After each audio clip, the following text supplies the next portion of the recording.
Hello friends, welcome back to my YouTube channel mamma baby guide. कैसे हो आप सब? आई होप फ्रेंड्स आप सबकी प्रेगनेंसी बहुत ही हेल्दी होगी। सो फ्रेंड्स, आज की इस वीडियो में मैं शेयर करने वाली हूँ कि प्रेगनेंसी के दौरान हम कैसे जान सकते हैं कि हमारे गर्भ में बेबी बॉय है या बेबी गर्ल है।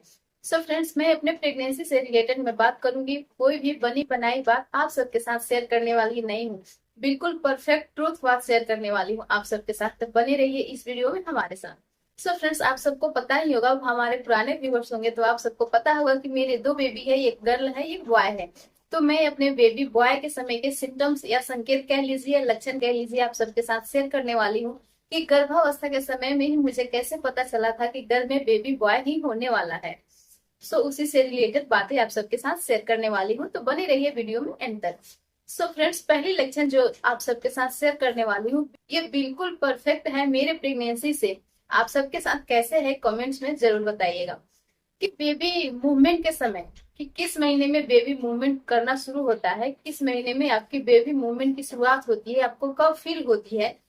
इस पर बहुत सारे मिथ या फैक्ट्स होते हैं। मैं अपने प्रेगनेंसी से रिलेटेड आप सबके लिए, आप सबके साथ शेयर करूं तो मेरी पहली जो प्रेगनेंसी में फीलिंग हुई थी बेबी मूवमेंट की, वो 5वें महीने के एंड में फीलिंग हुई थी।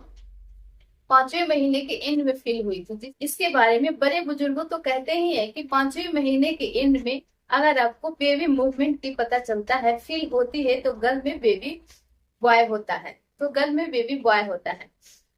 सो सो ये सिम्टम है मेरे साथ सटीक बैठी है। आप सबके साथ क्या है कमेंट्स में जरूर बताइएगा। दूसरी संकेत की बात करूं, वो है फर्स्ट ट्राइमेस्टर से लेकर जो कि शुरुआती के 3 महीने में है। पहले महीने में तो आपको पता नहीं चलता जब तक कि आपको पीरियड नहीं मिस होता, वो तो पहले महीने निकल ही जाता है। लेकिन बात करूं दूसरे महीने की, उस समय आपको बहुत ज्यादा मिचली होती है, उल्टी होती है, सर में चक्कर आता है, आपको बहुत सारे डिफिकल्टीज आती हैं।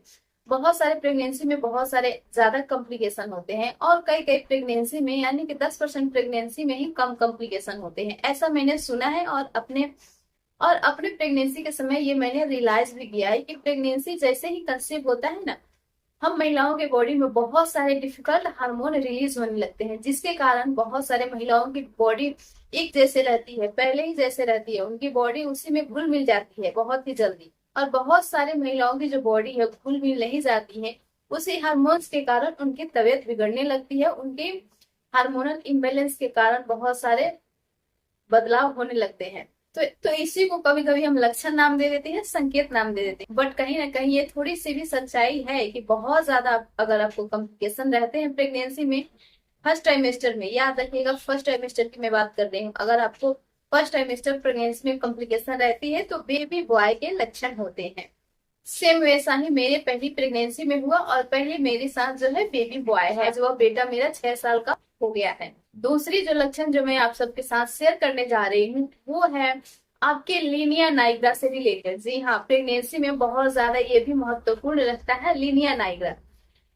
प्रेगनेंसी में, हर एक प्रेगनेंसी में लीनिया नाइग्रा होती ही है।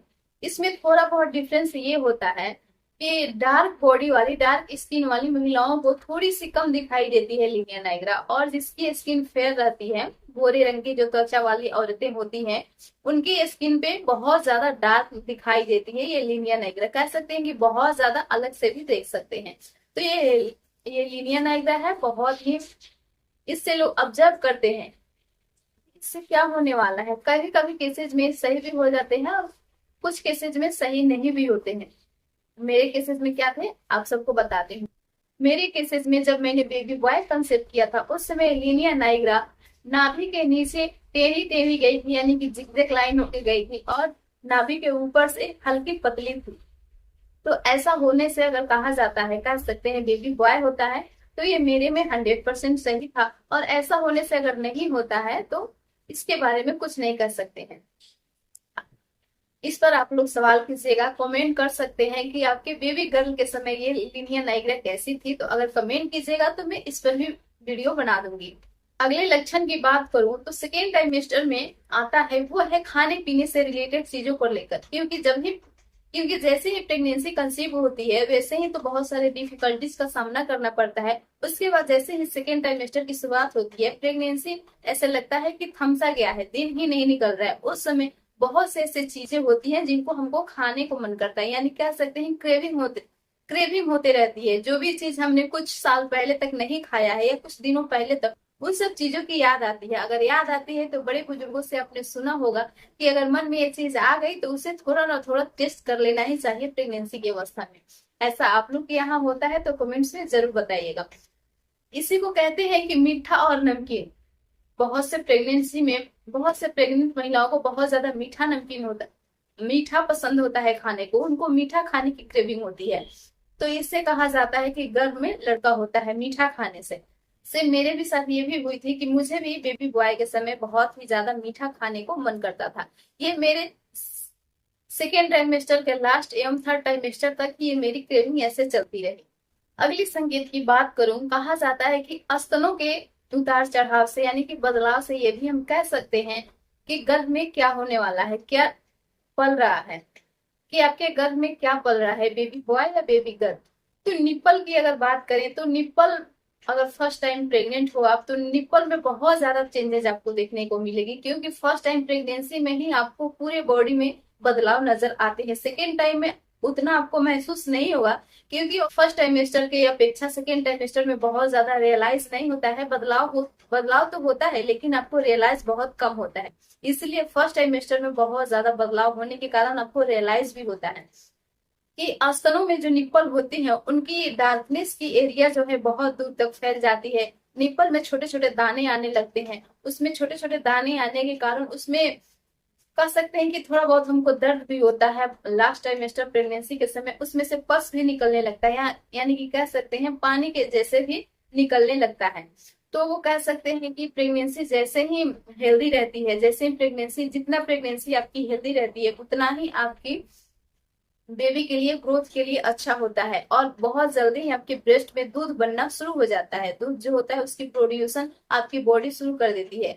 तो बेबी होने के बाद बहुत देर तक, बहुत दिनों तक आपको वेट नहीं करना पड़ता है। आपने सुना होगा कि फर्स्ट बार जिनकी डिलीवरी होती है, जो महिलाएं फर्स्ट बार माँ बनती हैं, उनको जल्दी से दूध नहीं आता है बच्चे होने के बाद, यानी कि डिलीवरी होने के बाद उनको दूध नहीं आता है।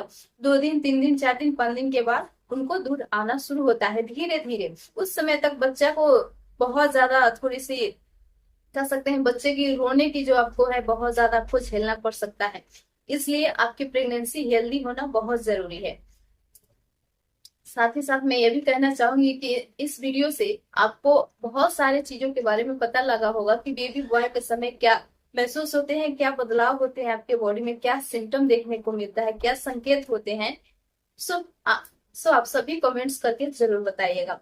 सो फ्रेंड्स, फिर से मिलती हूँ एक अगले नए इंटरेस्टिंग वीडियो में। फ्रेंड्स, अगर ये वीडियो आपको अच्छा लगा हो तो चैनल को जरूर सब्सक्राइब कीजिएगा, वीडियो को भी लाइक जरूर कीजिएगा। फिर से मिलती हूँ एक अगले वीडियो में। मेरी वीडियो पूरी वॉच करने के लिए थैंक्स फॉर वॉचिंग।